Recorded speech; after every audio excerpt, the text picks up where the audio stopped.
Waalaikumsalam warahmatullahi wabarakatuh. Wassalatu wassalamu ala Rasulillah wa ala alihi wa sahbihi wa man wala wa ba'du. Faqala ta'ala a'udzu billahi minasyaitonir rajim. Wa qul i'malu fasayarallahu 'amalakum wa rasuluhu wal mu'minun. Maka beramalah kalian, nanti Allah akan melihat amal kalian, Rasulnya akan memberi kesaksian, dan orang-orang beriman akan merasakan manfaat dari amal kalian. Bapak sekalian rahimakumullah, bahwasanya Allah Subhanahu wa taala berfirman di surat At-Taubah ayat yang ke-105, kita diminta oleh Allah Subhanahu wa taala untuk senantiasa produktif. Produktif dalam arti kata kita mengisi kehidupan kita ini satu dengan hal-hal yang sifatnya memberi manfaat kepada kita, kepada keluarga, dan kepada lingkungan. Satu hari kita punya waktu yang cukup, insya Allah, walaupun tidak banyak, setidaknya sekitar 8 jam kita bisa bekerja. Atau 8 jam itu kita bisa berbisnis.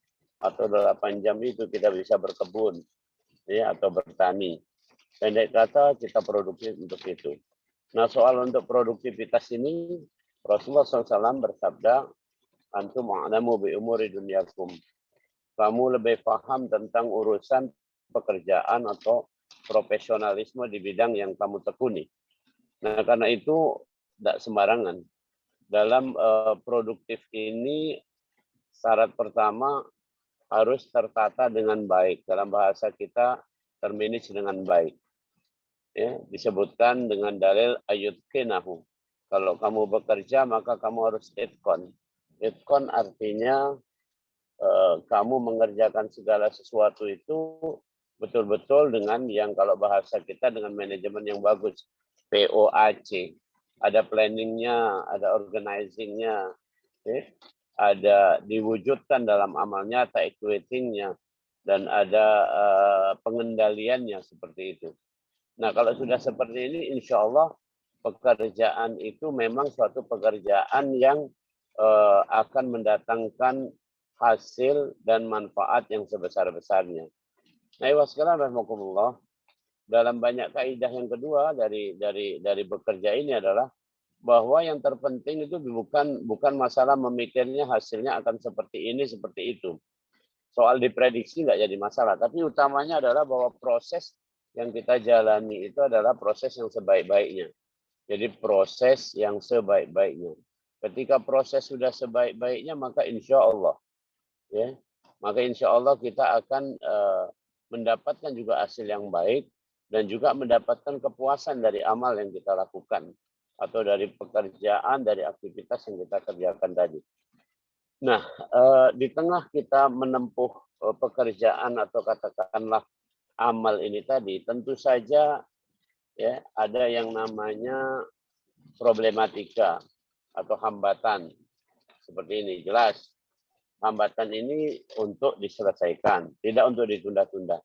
Yang kedua, kemungkinan ada tantangan bahwa setelah pekerjaan ini ke depan kita akan memiliki pola yang berubah. Seperti sekarang misalnya, ketika kemarin kita hampir 2 tahun ini dilanda COVID, maka 2022 nanti ada hal berbeda yang merupakan tantangan yang belum ada di tahun-tahun sebelumnya. Jadi kita senantiasa harus memiliki jiwa resilience. Resilient macam mana sebagai seorang yang beramal, ya, yaitu resilience dalam arti kata adaptif, ya, kemudian luas, ya, atau fleksibel. Jadi orang yang resilient adalah orang yang dalam pekerjaannya, ya, dia mampu beradaptasi dengan baik. Baik adaptasi dengan tempat, dengan lingkungan, teman-temannya, ya, adaptasi dengan pekerjaannya, dan sebagainya. Yang kedua adalah luas. Dia memilih jalan yang moderat. Dia memilih jalan yang tidak kaku. Dia memilih jalan yang katakanlah untuk kita lakukan segala sesuatunya dengan enak, dengan nyaman. Nah, ya sekalian, kalau sudah seperti ini, insya Allah menjadi seorang yang amilin atau orang yang pekerja, orang pebisnis, orang pekebun, itu akan menghasilkan kemanfaatan hidup dan kita akan puas. Dan perlu dicatat yang ketiga, tidak ada kata pensiun dalam beramal. Ya, adapun misalnya kita sebagai pegawai umur 56 atau 58 atau 60 kita pensiun, maka itu hanyalah batas sebagai pegawai, bukan batas untuk tidak produktif. Untuk produktif adalah sangat jelas clear hatta ya'tiyakal yakin. Sampai engkau dijemput dengan kematian.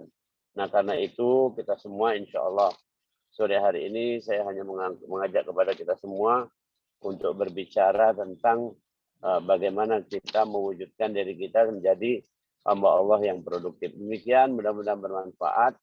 Tafadhol, mungkin kalau ada pertanyaan atau ada apa. Saya ini sambil jalan ya di mobil ini. Terima kasih. Assalamualaikum warahmatullahi wabarakatuh. Waalaikumsalam warahmatullahi wabarakatuh. Terima kasih Ustaz, Masya Allah, sambil di jalan tetap memberikan waktunya untuk memberikan pencerahan buat kita semua. Silakan tafadhol ikhwah sekalian untuk bertanya kepada guru kita terkait materi yang harus beliau sampaikan, apapun di luar materi silakan.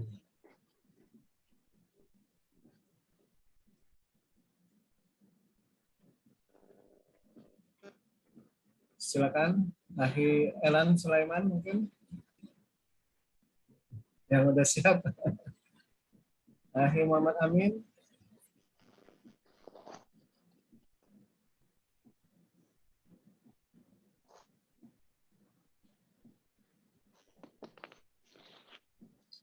Ayo, jangan malu-malu deh. Ustaz sudah meluangkan waktunya sambil di mobil, tetap memberikan materi pencerahannya buat kita semua. Luar biasa, semoga guru kita ini selalu diberikan kesehatan sehingga terus bisa berdakwah. Amin. Silakan, ahli sekalian.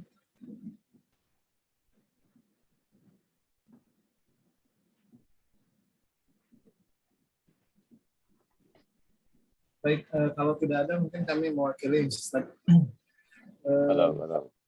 Dengan realita kehidupan kita sehari-hari ini Ustaz. Terkadang niat innamal amalu binniat, niat kita itu kita sudah patrikan di dalam hati ketika kita melakukan sesuatu Ustaz. Misalkan kita ambil status tentang dakwah.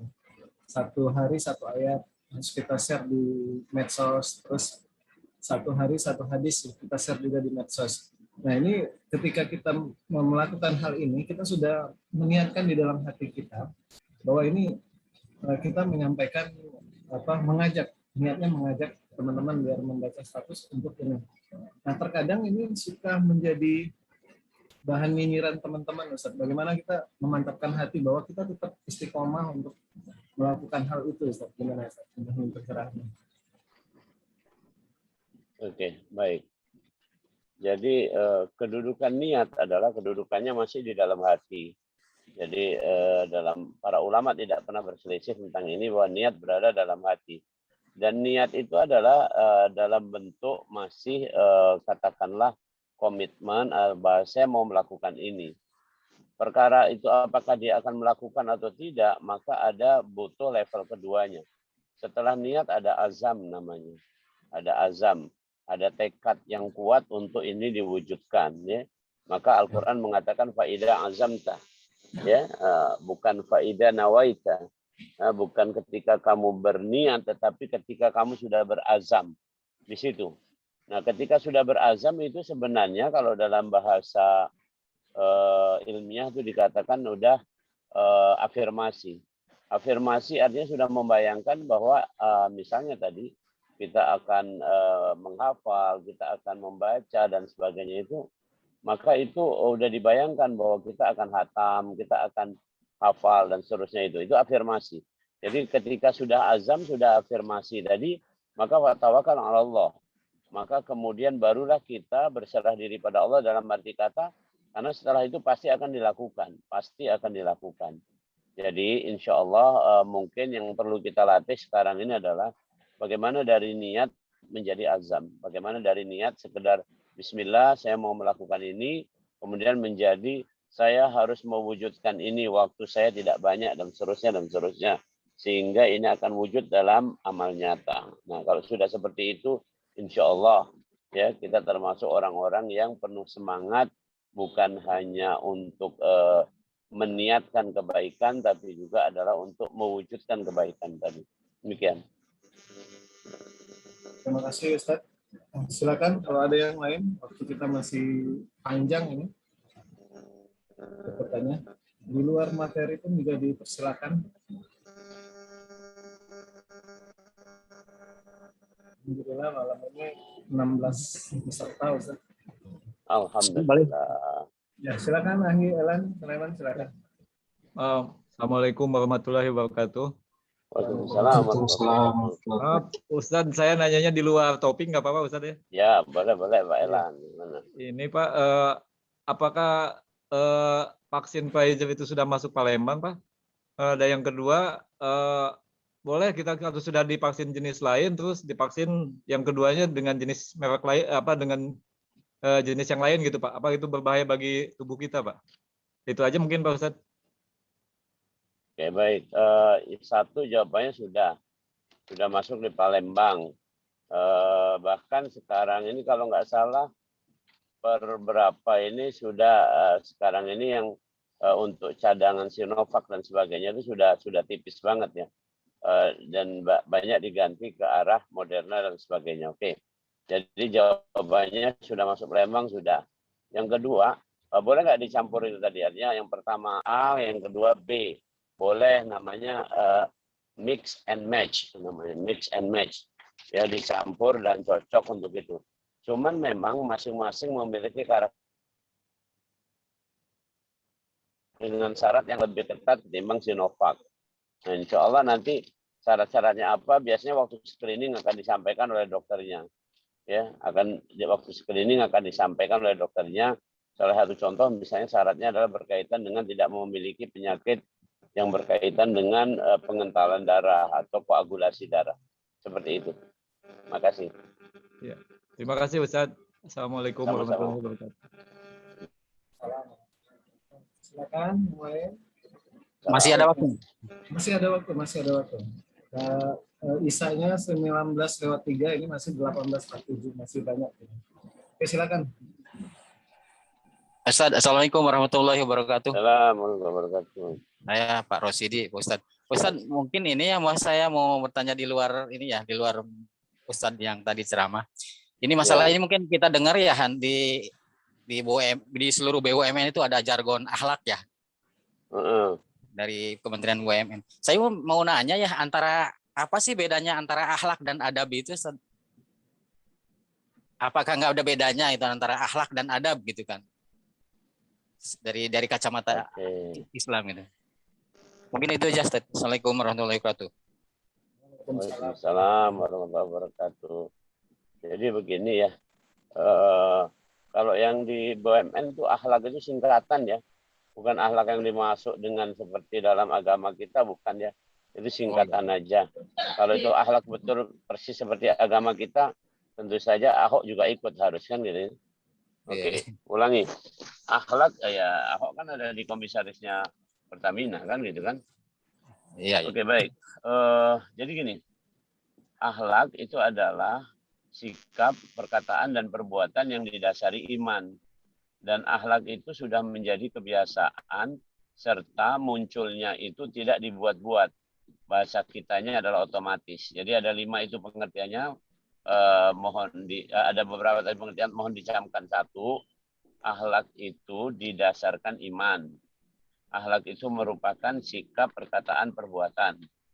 Kemudian akhlak itu adalah otomatis, nggak dibuat-buat. Kemudian selanjutnya akhlak itu adalah sudah jadi kebiasaan. Oke. Nah, orang yang memiliki akhlak yang paling bagus yaitu Rasulullah Muhammad SAW itu dikatakan orang yang memiliki integritas dan profesionalisme. Integritas dan profesionalisme. Jadi andaikan kemarin BUMN itu ngomongkan akhlak itu akhlaknya cara orang Islam, itu bagus banget. Tapi ternyata akhlak itu singkatan, ya nggak keren lah. Oke. Jadi kalau memang betul itu, artinya dia punya integritas, keutuhan kepribadian antara fisik, pikiran, dan hati, semua utuh, itu nggak ada terpisah-pisah. Sehingga orang ini selain bekerjanya cekatan segala macam juga, masalah kecurangan atau sogokan dengan macam nggak akan mempan, dan ibadahnya juga bagus. Itu baru integritas. Kalau sekarang integritas baru jargon, baru semboyan yang mengatakan bahwa saya berintegritas, cuman karena nggak mempan sogokan aja, tapi dia sendiri nggak pernah sujud sama Allah, kan kira-kira gitu. Itu sebenarnya nggak punya integritas. Oke. Nah, kemudian ada pengertian lagi moral. Moral adalah adat istiadat. Moral adalah adat istiadat. Jadi kalau orang bermoral itu, maka dulu ada namanya pendidikan moral Pancasila. Karena Pancasila adalah moralnya bangsa Indonesia. Di Amerika nggak ada pendidikan moral Pancasila gitu. Karena ini adat istiadat kita. Oke. Disebut sebagai kepribadian bangsa. Kemudian yang ketiga ada namanya etika. Etika adalah perbuatan sikap, perkataan dan perbuatan yang didasari oleh akal, oleh logika. Makanya orang yang beretika adalah orang yang logikanya bahwa ini baik menurut akal. Nah, kalau menurut iman tadi namanya akhlak. Nah, akhlak sudah mencakup logika, akhlak sudah mencakup etika dan moral. Jadi moral dan etika itu sudah ada pada orang yang berakhlak. Tidak sebaliknya. Tidak sebaliknya. Ada orang yang punya moral belum tentu dia punya akhlak, karena punya moral tapi dia nggak punya agama atau nggak beragama, nggak beriman, ya nggak punya akhlak dong. Nah, kemudian yang selanjutnya adalah tadi yang Tum tanyakan, adab. Adab itu adalah kebiasaan. Kebiasaan dari akhlak tadi diterapkan di mana? Maka namanya adab. Ketika akhlak kita dalam belajar mengajar, namanya adab belajar. Ketika kita bergaul dengan orang tua, namanya adab dalam bergaul dengan orang tua. Ketika kita bergaul, mohon maaf, suami istri, maka itu adab suami istri. Itu ceritanya. Jadi itu sama, akhlak dan adab sama, tapi adab adalah praktisnya. Diimplementasikan, diterapkan di mana tuh akhlak. Ya, makanya disebutkan. Contoh misalnya dalam hal ilmu, adab dulu baru ilmu. Maksudnya kita punya akhlak dulu dalam belajar, sopan santun kepada guru, menghormat dan segala macamnya. Barulah kita kemudian nanti guru akan mengajarkan dan ilmunya akan barokah, mudah ditangkap, ya, kemudian akan memberikan dampak yang baik pada kehidupannya. Demikian. Terima kasih Ustaz. Gimana akhir Rasidi? Cukup jelas? Jelas. Makasih Ustaz. Sama-sama. Silakan yang lain yang ingin bertanya terkait apapun dengan guru kita ini. Kita masih ada waktu 10 menit lagi nih sebelum ke sholat isya. Silakan. Baik, Pak Adi.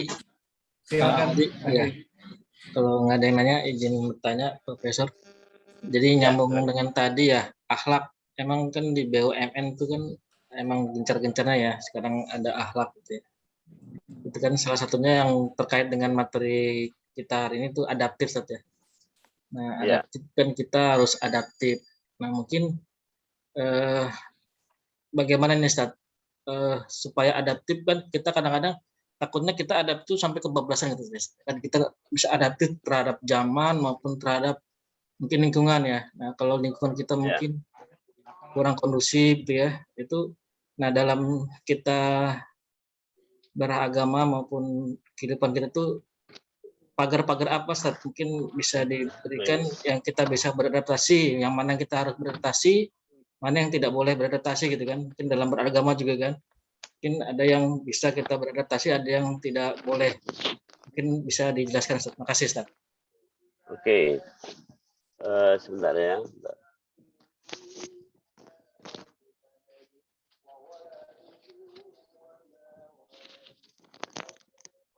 Oke. Anak ini pergi ke masjid. Jadi sudah nyampe ke masjid ini. Bentar ya, anak turun dulu sebentar.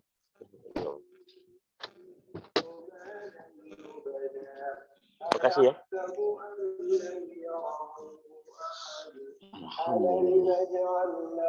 Jawab ini tidak apa-apa.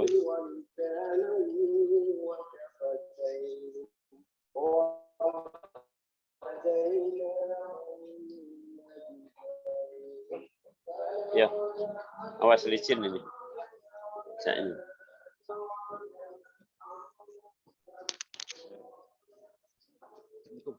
Mohon maaf lagi jawab ini tadi. Ya. Assalamualaikum. Ya. Udah semua kedengeran?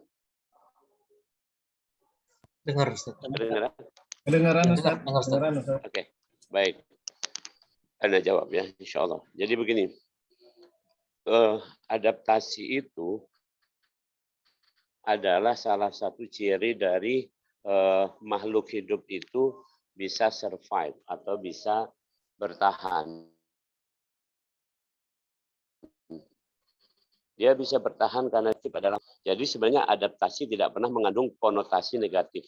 Tidak pernah mengandung konotasi negatif. Kalau kita misalnya pindah ke lingkungan yang jelek, yang buruk, yang banyak mabuk, semacam, kemudian kita bisa hidup di situ, kita bisa beradaptasi di situ, bukan berarti kita ikut mabuk, tapi kita bisa beradaptasi, ini mengambil manfaat dari kehidupan di situ, dan kita mengajak orang-orang yang jahat untuk berbuat baik. Jadi kata-kata adaptif itu adalah kata-kata yang sifatnya positif. Tidak ada tendensi untuk negatif. Demikian.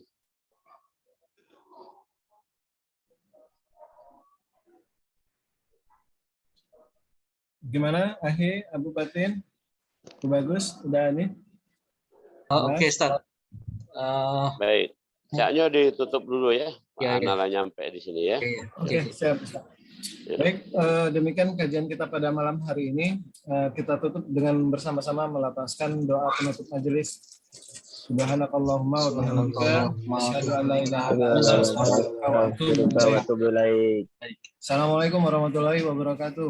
Waalaikumsalam warahmatullahi wabarakatuh. Syukur Ustaz. Terima kasih Ustaz. Terima kasih Ustaz. Yuk, Terima kasih sama-sama. Ustaz. Ya, Waalaikumsalam.